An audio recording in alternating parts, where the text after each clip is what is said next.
No. Could be that one. It might be that one. How do you know when you have too many Toyota pickups? Pretty sure it's this one. So I haven't been doing much wrenching because I fractured my wrist. But this is a good time to go out and look at one of my other Toyotas that we haven't seen much of yet. There she is. This is my 1987 four-wheel drive Toyota. It's rusty. The frame's cracked. So let's start it up for the first time in a while. It's sinking a little bit. We'll get it into the garage and we'll take a closer look at it. If it starts right up.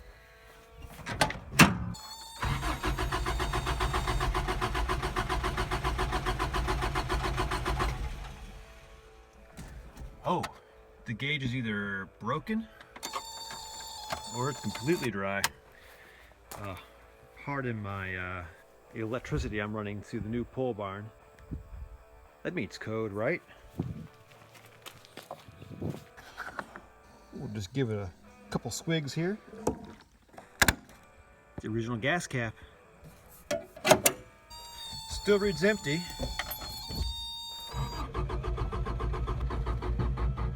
Uh-oh. Oh no.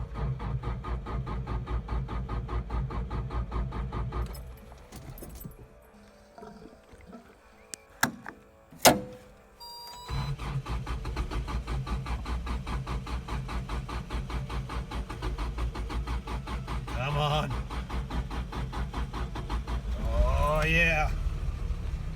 Oh, it is running rough at first, but there we go.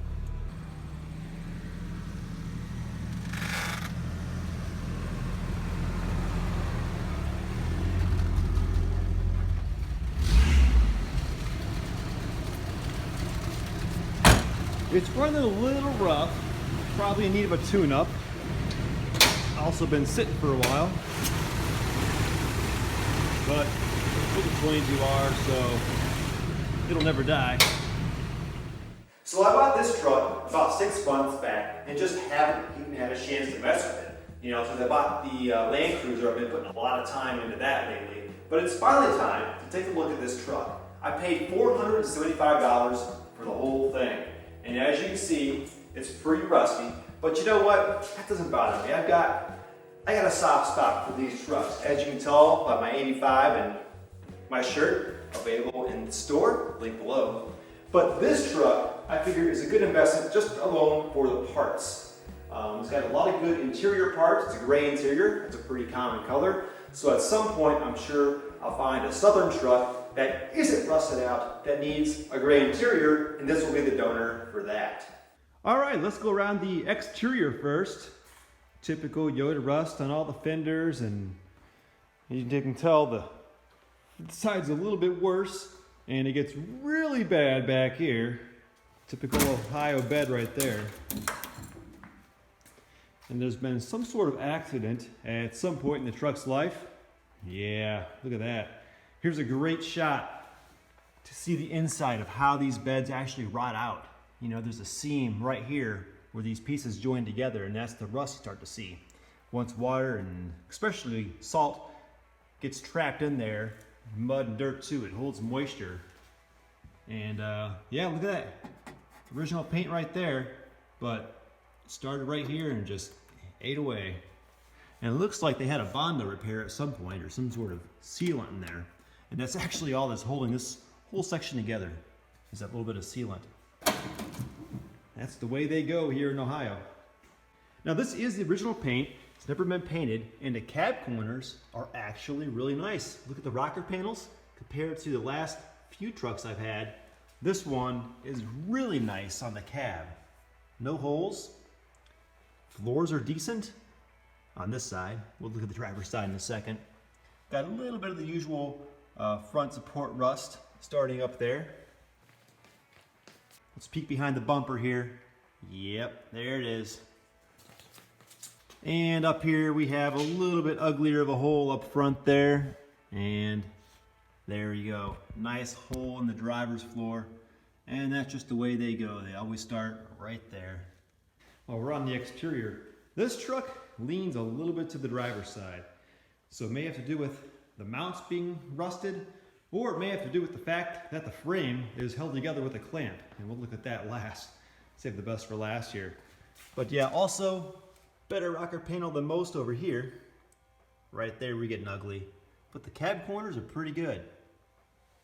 You might notice these American Racing wheels look familiar, and these are actually from my 87. This truck, when I got it, it had the steel wheels on it that came from the factory. And we put those back on the other four-wheel drive 87 frame, which originally had these, and then that other four-wheel drive 87 frame is going underneath our Gambler 500 car. And that's a project that will come down the road. We're combining a Honda with a Toyota, and basically the most two reliable vehicles, except they're both really rusty. I'll always be gambling. 22R. You heard it runs pretty rough. It is in need of a tune-up. I doubt it has had any work done to it recently. Not too bad in the engine bay. We got a little bit of rust on that edge there on the firewall. I don't know. I don't want to know. It's complete, so these will make some nice parts as well. Especially some of these things that are getting hard to find, like, you know, you can't get these anymore, and they just get dry and they can crack. So it's nice to have extra parts like that for my 85, which also has the 22R. Well, everything is all original under the hood, and even the hood isn't that bad. Usually there is holes in it. We got some surface rust going on, but no holes yet. And this is my first time going over the truck, by the way. It's been sitting outside in my driveway or in my yard somewhere for the past 6 months. Just haven't had a chance to get to it yet. And well, with a fractured wrist, I can't wrench much, so this works out well. It came with these toolboxes. There were wasp nests in them. I got rid of those. Now I just kind of put my recyclables in it.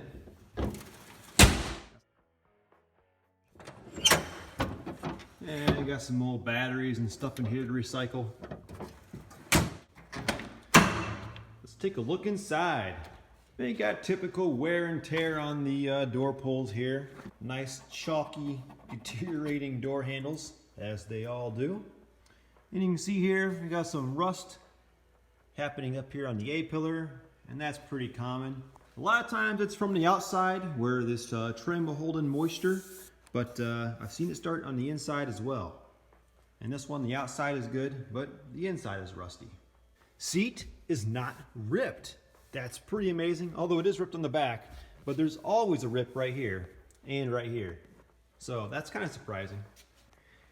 It has the original Toyota floor mats, although this one's worn through. Passenger side is not bad. So let's start with the dashboard. It has the normal dash track right down here. That seems to be the first place where they start. None of the vents are busted up, so that's a nice bonus. It does not have the clock. This is a base model, so it has just a block-off plate there. It's a non-AC truck, and the face is in really good shape too. A lot of times these get discolored and you can't even see them hardly after so many years of hot sun. So bonus, look at the period correct Clarion tape deck. That's a nice feature, nice bonus as well. And it doesn't have the cigarette lighter. This is such a base model truck. It just has the round plastic plug in place of the 12-volt lighter. And I've only ever had one of these other trucks that was like that. So I think that's kind of unusual. This only has 132,000 miles. That is very young for a truck of this age. It's unfortunate that the rust got to it because mechanically, you know, after a tune-up, I'm sure this thing would go for a long time. Look at that, the A-pillars, they're very nice and smooth. They're not all chalky and crispy. Here's the common issue with these trucks. This plastic just deteriorates. Oops.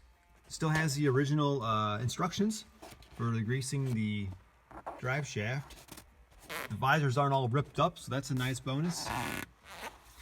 The headliner is unfortunately ripped, and that's too bad because there's no way to repair those that I'm aware of.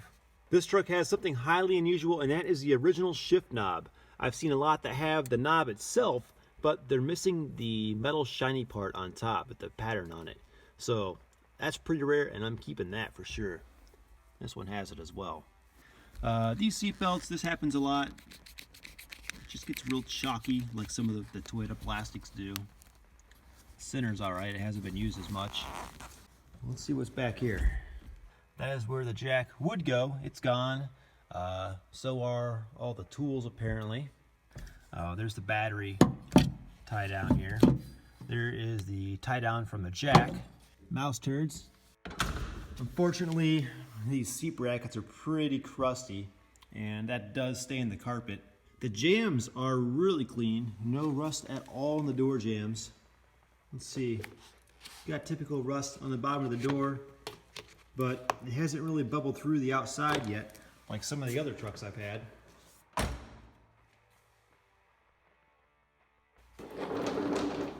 All right, let's get the ugly out of the way. There it is. That is the frame held together by a homemade clamp setup. So this goes all the way through both sides of the frame rail. There's a crusty cab mount right there.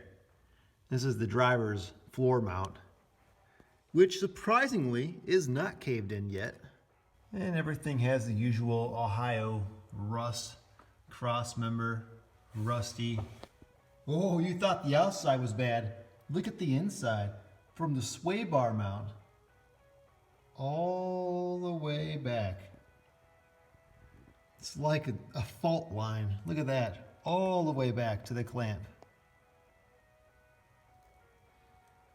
I did not know this was that bad. Passenger side, no rust holes. It's actually not bad. It's getting a little ugly right there. All right, we're getting back to the shackles, and this is on the passenger side, and this is a common problem area in these trucks.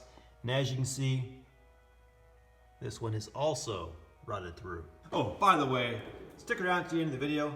I'm gonna take a hammer to that section of frame on the other side and see how bad it goes through.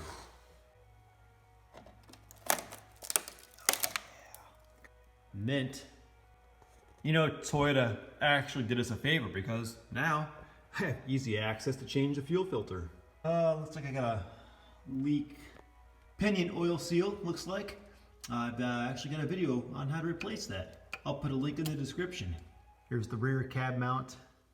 Don't ever buy a truck from Ohio. Okay, it's hammer time, folks.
Yeah, this is not roadworthy.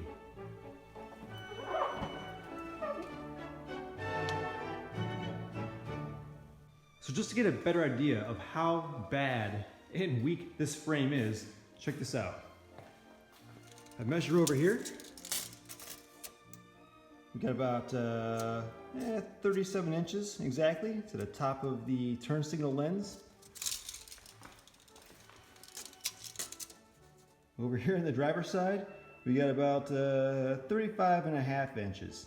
So it's sitting about 1.5 inches lower on this side because of how rusty the frame is. Well, thanks for watching, guys. I better get back to following the doctor's orders. And take it easy so this wrist gets better. Have a good one.